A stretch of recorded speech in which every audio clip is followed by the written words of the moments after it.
fancier than the picture, and it distracts your eye. Those old-fashioned, I don't know what kind of frame is around the Mona Lisa, for example.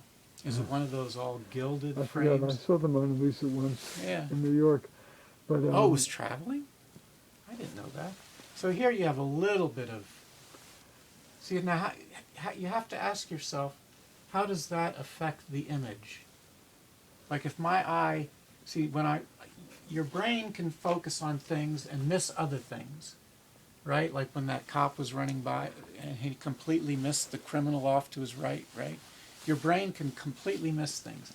So if I look at this, I can completely ignore this. But if I just stand back and say, what is my eye perceiving, then I will see these, and they'll affect the way I perceive the whole picture. So when you choose the frame, you're choosing something just like you're choosing a color.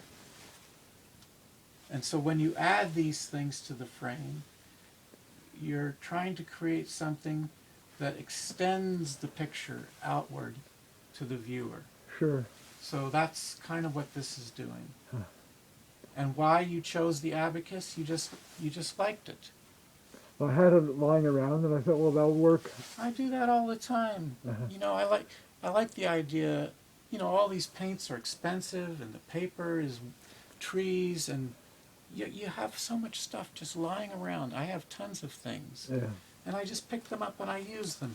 You know, what's wrong with that?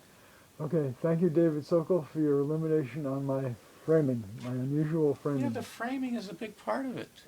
Thank you. You can't